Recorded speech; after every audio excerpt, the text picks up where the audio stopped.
I knew something was off the moment I saw the flicker, not on the monitors, not in the grid, in me. That flicker of instinct that saved more systems than I can count, something nudging me from the back of my neck to look again.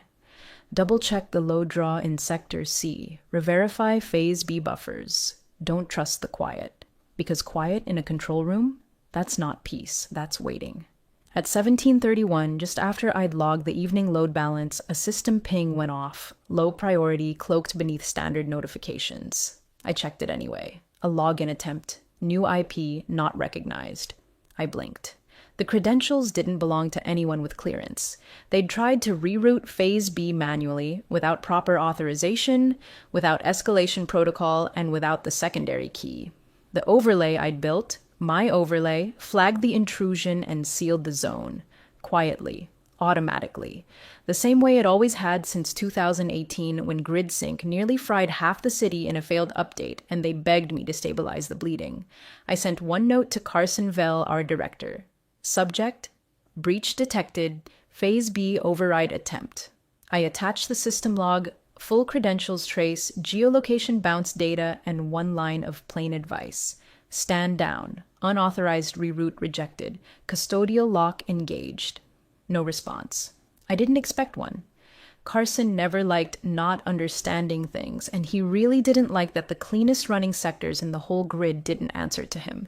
They answered to a custodian license with my name on it. A license signed and filed under a public-private operations clause after the Commission's emergency ruling. Zone 4 ran smooth because I didn't trust bureaucracy. I trusted protocols I built with my own hands. No deadweight middleware, no untested efficiencies. Just cold math and a lot of sleepless nights coding redundant failsafes into something they all took for granted. If you're still listening, pause for a second. Like the video and hit subscribe. Only about 3% of you do it, but it really helps this channel stay alive. And stories like this, they're built by people like you who want to hear what really happened. Back to Thursday. At 17:37, my tracker flagged another attempt. This one from a mobile device in the executive wing. Carson's chief of staff, Eleanor Page, trying to reassign interface rights to a new name, no certification ID, no regulation keys, and definitely no approval from the Energy Board. They thought they were just rearranging permissions. Probably thought I wouldn't notice, or that it'd just kick in like IT swapping passwords. But GridSync doesn't work like that anymore. Not after 2018. I built a 3-key handshake protocol into every overlay change. Engineer, regulator, custodian. All three had to verify and countersign. Without it, the system doesn't crash. It waits, quietly, like a bomb without a countdown. And the most dangerous thing about a grid going dark isn't the moment the lights flicker out. It's that nobody knows why. I ran one last diagnostic on Zone 3 through 5, my zones. Then I sat back and waited for someone to ask the right question. Not when, not how, but who had access to the switch, and why they were trying to reroute it behind my back. Carson's email landed like a shovel to the face. No salutation, no explanation. Just a single blunt line, like he was swatting a fly. You're fired. Effective immediately. Hand over all access credentials. Term ends now. No phone call, no in-person meeting, just digital execution from a man who still thought load smoothing was a software setting. For someone who preached protocol like scripture, he had a funny way of ignoring every single one the minute it got in his way. I stared at the screen, read it twice. Once for the insult, twice for the idiocy. No cause, no warning, just raw ego wrapped in corporate font. He had no idea what he'd just done. Because the overlays for Zones 3 through 5 weren't some optional dashboard add-ons. They were the final iteration of a fail-safe architecture I'd spent the better part of 4 years coding under Emergency Commission authority after GridSync's meltdown. Public-private partnership. My license. My responsibility. My legal custodianship. Signed, ratified, reviewed annually. I didn't panic. I didn't reply with outrage. I drafted one email. Precise, boring even. Per clause 9F, control interfaces remain under private custodianship unless reassigned via regulatory board approval. Please consult Risk and Legal. Then I copied in our internal compliance officer, regulatory counsel, and, because I wanted the reaction timestamped, the deputy liaison at Grid Trust. I attached the certificate Carson had never bothered to read. The same one I'd been submitting quarterly, year after year, with barely a nod from legal. Load transfer requires dual sign-off, engineer plus regulator. His entire directive, hand over credentials, wasn't just wrong. It was non-compliant. And the moment he executed it without completing a certified transfer, he set off a chain reaction I doubt he even understood. But the system did. Behind the scenes, the overlays triggered Clause 12.3, an automatic lockdown protocol that activates when a custodian is terminated without reassignment. The command paths black out. The smoothing buffers dissolve. The demand forecast engine shudders. Not out of spite, but because that's what the protocol demands. The system doesn't take sides. It follows custody. I logged off, fully, cleanly, erased my residual tokens, and cleared active sessions. Not in protest, but because, by their own order, I no longer had the mandate to touch the grid. I knew what was coming next. Knew what would happen when Zone 4 hit its 18-hour ramp. The east sector would spike. The industrial corridors would lean hard into Phase B. Without my overlays smoothing the surge, the substations would compensate. Until they couldn't. I stood up from my desk and stretched. My back cracked. My fingers ached. I hadn't realized how long I'd been clenched. I wasn't angry. I was quiet. Because Carson thought he'd just fired a middle manager with too many permissions. But what he'd really done? He'd pulled the plug on the one licensed engineer who knew how to keep his grid from eating itself alive. It took less than a quarter hour for panic to start slipping through their emails. Carson must have read my message 3 times before it sank in. Then, like clockwork, he punted it up to general counsel, probably hoping they'd swat it away with some boilerplate HR clause.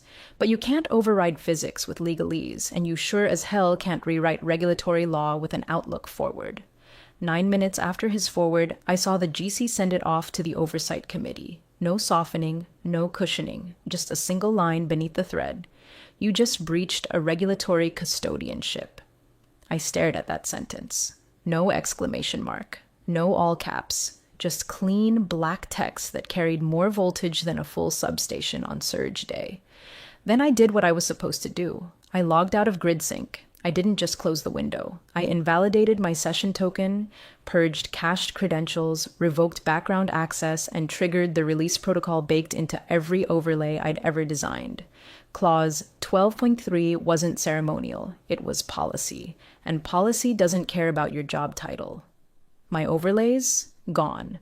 The predictive smoothing buffers, disabled, the hourly draw harmonizers, suspended. It was all precise, measured, clean, like a surgeon walking away after the last suture. I navigated to the final interface, Zone 4 load sync, my oldest overlay, and keyed in the shutdown string, CLS 12.3 term. True. The panel dimmed. The toggles flicked gray. Then the red line appeared. No successor authorized. Load interface deactivated under section 12.3. That was it. The grid had officially entered free spin. Every demand spike, every substation shift, every voltage tug-of-war would now be decided by raw demand curves. No more smoothing, no more mitigation, just the chaos of real-time draw on an aging grid being told to handle itself. Protocol didn't care who sat in Carson's chair. Protocol only cared about the last authorized custodian and whether they'd handed off control in compliance. They hadn't. I archived the GC thread, copied my own time-stamped shutdown logs into a cold storage drive, and slid it into my drawer. Not because I expected a lawsuit, because I expected denial. Someone would try to claim the system failed, that the overlays were flawed, that I had been negligent or withholding. But every step was documented. Every clause, every handshake, every disengagement, legal, compliant, and clean. I leaned back in my chair and stared at the ceiling. The buzz of the fluorescent light felt louder now. Or maybe that was just the silence, real silence that settles over you when you know the next chapter is already in motion and there's not a damn thing anyone can do to stop it. Outside, traffic lights flickered green to red to green again across the avenue. A jogger passed, earbuds in, completely unaware that the humming web beneath her feet had just lost the hands keeping it stable. And still, No calls. No one asked why I did it. No one asked if I'd reconsider. That would come later. First would come the darkness, then the questions, but I wouldn't be answering. The system already had. At exactly 6:02 p.m., Sector C blinked out like someone had flipped the breaker on a city block. No warning, no lightning strike, just silence where there should have been hum. The control room scrambled, hands flying over keyboards, half-eaten sandwiches tossed aside, heads jerking up from idle chatter as alarms chirped in rapid succession. Substation 14 failed to rebalance, then 15, then 19A. One by one, the automatic transfer switches lit up red on their master panel, each screaming the same silent message: "You're flying blind." It started with the East Industrial Zone. They'd kicked into peak draw early, thanks to a late shipment pushing overnight production. Normally, the system would have absorbed the spike, buffered it against available capacity in sectors B and E, diffused the load across non-priority grids, let the overlays smooth it out like butter in a hot pan. But the overlays weren't there, because Carson had fired the person who wrote them. By 6:04, 4 substations were running at reactive threshold. One more surge, one more unexpected draw, and they'd cascade. The room filled with the high-pitched drone of failing compensators. An operator shouted, "Override the draw schedule, dump to grid south." "No response," someone else snapped. "Interface won't authenticate." The main display panel glitched, paused, then spat out a single line of text across a bright yellow strip. "Custodian credentials invalid, transfer incomplete, regulatory intervention required." A silence fell over the room, thick and choking, not just from the shock, from the realization. Carson hadn't reassigned the custodian. He hadn't even consulted Grid Trust. The transfer hadn't failed. It had never happened. The night shift led, a guy named Branson with 30 years and 3 cardiac stents behind him, leaned over his terminal and muttered, "What idiot thought you could fire a load engineer before reassignment?" It wasn't rhetorical. He pulled up the Slack command thread. Messages were already flooding in from downstream sites. "Anyone else losing power in C14? Why's the override panel grayed out? Who approved firing the load engineer before reassignment?" That last one was from a regulatory liaison in DC. The room froze. Carson wasn't in the room. He never stayed past 5. Said the grid should be autonomous by now. Let the machines handle it. He wanted AI modeling and machine learning overlays. Called my codebase legacy and clunky. Didn't understand that clunky was what kept the grid from choking on its own demand every night at 6. Branson turned pale. They tried to escalate upstream, but the GridSync shell had already kicked back the session attempts. Nothing could be routed without valid credentials, and those credentials weren't just missing. They had been formally deactivated under a compliance clause that no one except Carson had ignored. Sector C stayed dark for 40 minutes. Traffic backed up into eastbound 88. Emergency response failed to dispatch to 3 separate calls because signal towers in the affected zone lost auxiliary power. A dialysis center had to switch to backup batteries. And Carson? Carson didn't even check his messages until 7:12 p.m. I know because the red receipt landed in my inbox at 7:13. The last message in the thread was still mine, still waiting. Per clause 9F. Please consult Risk and Legal. At 12:03 a.m., the crisis call began. I wasn't on it. I didn't need to be. But my name came up within the first 3 minutes. 3 different ways, from 3 different mouths, none of them in agreement. Half the executive team had dialed in from their kitchens or spare bedrooms, faces lit by blue laptop glow, eyes darting between Slack threads and power outage maps. You could hear their kids crying in the background, dogs barking. One guy tried to mute every time he swore. It didn't work. Carson joined late, which told me everything I needed to know. He wasn't leading the call. He was walking into it already losing control. He cleared his throat, tried to sound calm. As of earlier this evening, our operations team was transitioning the load oversight for zones 3 through 5 to internal management. The handoff was already in motion. Handoff, like it was a damn baton in a charity relay. But the director of Risk, Marla Denton, thank God for her, cut in sharp, voice low but surgical. "Carson, stop. There was no certified transfer engineer assigned, no override token activated, no notice filed with regulatory counsel. That action violates Article 7.2 of the operational code, and you know it. Silence. Then more scrambling. Papers rustling. Someone whispering off mic. Then Legal spoke. Bill something. I could hear his hands shaking through the sound compression. We're reviewing the oversight timeline. We believe the protocol may not have been fully reconciled prior to termination. Marla again. There is no partial reconciliation. The custodianship is binary. You either hand it off or you don't. And in this case, you didn't. Another pause. A sniff.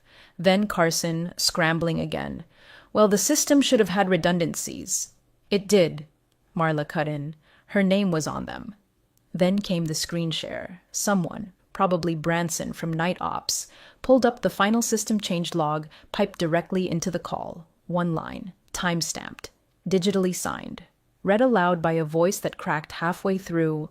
Load smoothing deactivated due to custodial termination. That was the moment the air left the room. Even over video you could feel it. The collapse. The dawning horror of realizing the safety net they'd torn down was never optional. It was the only thing standing between them and a rolling blackout. But it didn't end there. Because while Carson was still flailing, still trying to thread some excuse about transitional oversight, the regulatory liaison unmuted. I'm sorry to interrupt, she said calmly, but the Grid Trust Board has already requested a formal inquiry into the unauthorized attempt to access the interface at 1736 today. Dead silence. Carson.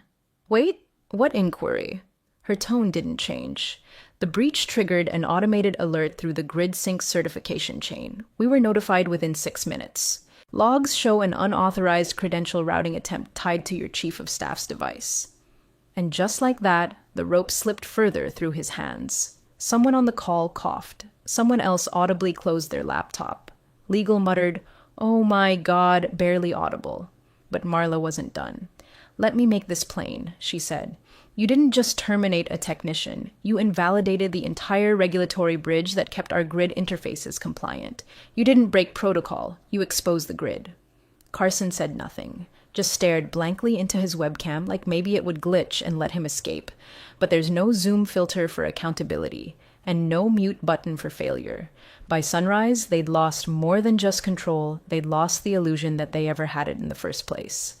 GridSync locked them out at 5:44 a.m. sharp, not with drama, not with alarms, just a quiet reversion across the overlay network. All non-certified sessions were suspended, tokens invalidated, dashboard controls went gray. Internal logins bounced back with a single static prompt across all terminals. Zone control suspended. Await certified custodian. It was one of mine. I remember writing that string in the early days, tired, wired on vending machine coffee, after a triple shift stabilizing zones 2 through 6 following the August compression event. I'd typed it almost out of spite. A quiet declaration buried in the code. This system doesn't just run because you want it to. It runs because someone swore to hold it steady. Someone who knew what they were doing. Someone like me. At 6:07 a.m., Carson stormed into the operations floor. Witnesses later said you could hear him from 2 bays over, yelling about jurisdiction and internal control authority and escalation chains. Every buzzword he'd ever absorbed from a LinkedIn post was coming out in a fury, slapped onto sentences like duct tape over a sinking boat. His face was purple. His tie was crooked. He hadn't shaved. And judging from the way he waved his phone, he'd finally seen the public outage map. Sector C was still dark. Sector E had entered controlled rotation. Barely. No load smoothing, no predictive spread, no surge containment, no access. "Get him back," he shouted. "Get him back. Now." Legal didn't even look up from her laptop. "You can't," she said flatly. Carson blinked. "What the hell do you mean I can't?" She sighed, slowly rotating her screen toward him. My Grid Trust license certificate was open in full screen. The line he'd never read, highlighted in yellow by someone with a very long morning ahead of them, was front and center. Custodianship is non-transferable post-termination except via board override or voluntary reinstatement by original licensee. He looked like someone had punched him in the lungs. Legal continued, tone clipped but steady. You terminated the only licensed grid-level engineer under the active clause. That termination voided the custodial bridge. No override was triggered, no successor was filed, and under Section 9G, you can't compel reinstatement. Silence.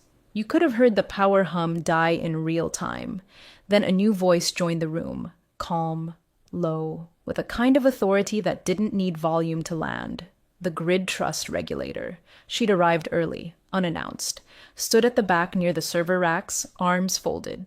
She didn't raise her voice. She just said, and he's under no obligation to reinstate. Correction, she's under no obligation. But I wasn't there to correct them. My phone, silent. No calls, no emails, no groveling voicemails from Carson or his chief of staff or whatever intern they shoved into PR to handle the first round of questions. I was already out.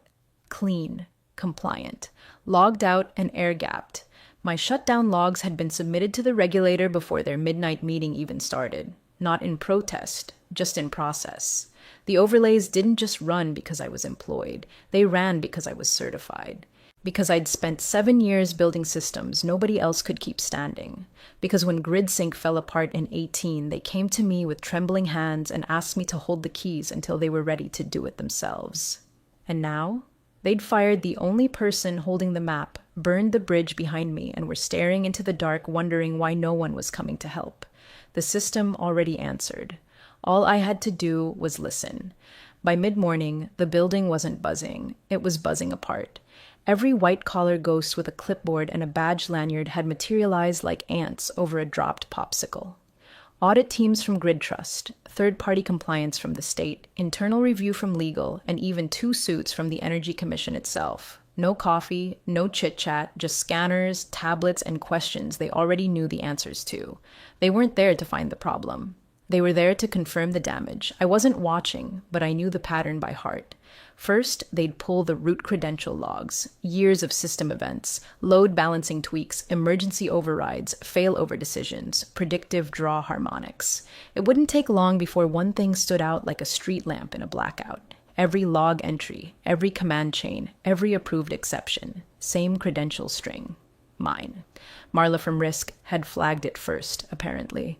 Her voice had carried in the call, calm and steady, while the rest of the execs buckled under the weight of what they'd done. Her access wasn't just technical, she'd said. It was structural. Because when GridSync exploded in 2018, the board didn't just beg for help. They rewrote the law to keep it from happening again, drafted a custodial clause, reviewed it every year with the state's Energy Commission, buried it under grid stability mandates and public-private safety provisions. And when they needed someone they could trust, someone with a clean slate and a battle-tested overlay system, they came to me. The clause they gave me wasn't about employment. It was about continuity, and Carson, so eager to prove how replaceable I was, never even opened the latest revision, didn't read the footer, didn't see the language that locked the system in my name unless I resigned voluntarily or the board, not him, voted to override it. He'd done neither. And now the clause was doing its job, keeping him out. By 10:12 a.m., his deputy, Eleanor, had submitted her resignation.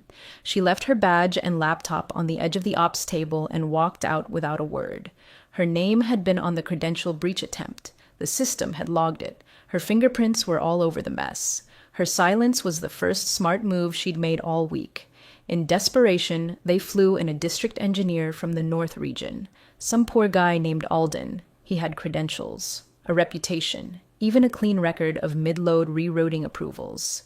But the grid didn't care. He input his token, failed, tried to manually bypass the interface, denied, tried to load the smoothing scripts from backup. The screen spit it back cold. Custodian not recognized, override rejected. He reportedly looked around the room and asked, "Where's the original engineer?" No one answered. Meanwhile, legal kept digging. They found the one document that sealed the coffin, a PDF buried in a compliance archive mislabeled under Legacy Certs, a dusty file untouched since last quarter. It read, "Load authority delegation valid only upon custodian resignation or a board override."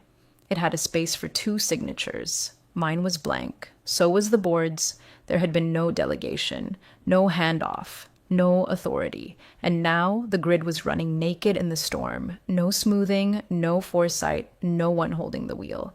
Just the raw inertia of a system built to run only if someone like me told it how. I was already gone. Not out of reach, just out of obligation. Let them squirm. Let them retrace every step in the dark. I left the lights on as long as I could. The call came just after noon. Blocked number. No voicemail. I answered anyway. "Is this?" A familiar voice began, trying for casual. But there's no soft entry when you're standing in wreckage of your own design.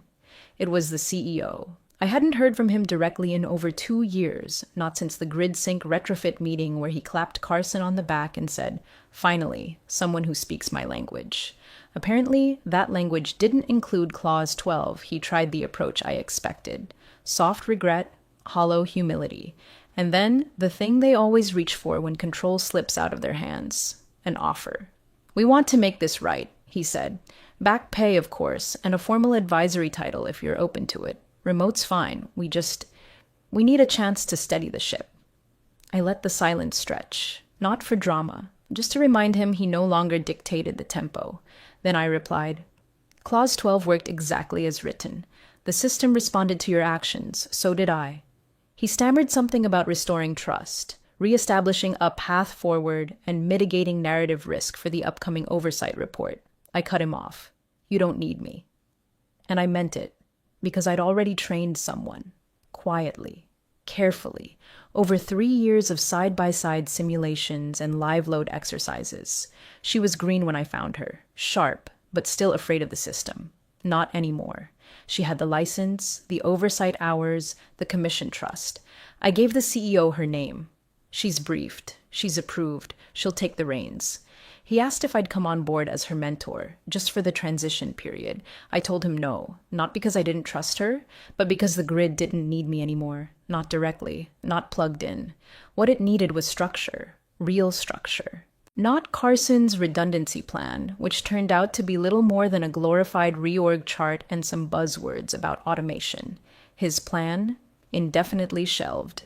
In its place, the regulators laid down new terms. Effective immediately, any access to critical load interfaces would require dual token authentication, one from the engineer, one from a regulatory key holder. Every session logged, every override escrowed. No exceptions, no one-man command, not anymore. A system designed to never again rely on someone like me, which, ironically, was the first smart move they'd made. I wasn't angry. I didn't gloat. I just asked him one thing before ending the call. "Do you remember the first time Carson called my overlays legacy?" He hesitated. "That's not how he meant." "Doesn't matter how he meant it," I said. "What matters is that when the lights went out, your systems didn't fail because of legacy code. They failed because you trusted the people who never built anything." Click. I never heard from him again. Didn't need to. The system was changing, and I'd already built what came next. 2 weeks later, the city lights burned steady. No surges, no flickers, no headlines. The quiet kind of victory, the one that doesn't make front pages, but is felt in the hum of streetlights staying lit and elevators reaching the right floor. The new team handled it. My understudy, Ava, took the reins like she'd been born with the grid in her blood. Every decision she logged passed through the new escrow protocol. Dual token compliance, full regulator review, nothing done in isolation. It wasn't glamorous, but it was sound. At the bottom of every operator's dashboard, right beneath the voltage graphs and load balances, a new line appeared in gray text. Zone 3, 5 load custodianship. Private license under Grid Trust Charter Power 12. No override without dual key compliance. I didn't write that one. That came from the commission. But it carried my work like a watermark. Carson had gone quiet. The internal memo said he was transitioning into an advisory role, but everyone knew what that meant. His name vanished from the active credential roster. Eleanor's office had been reassigned. No one said her name either. They kept it clean, silent. The way systems bury their own shame. At the quarterly public forum, the CEO stepped up to the mic. The room was full of regulatory reps, utility board members, and a few reporters who hadn't found a better story that day. He cleared his throat and said the thing they never say until after the storm. We learned never to sever the hand that balances the load. I watched it on a live stream, muted. The picture stuttered once, then smoothed out. Behind him, a slide rotated through system stability stats.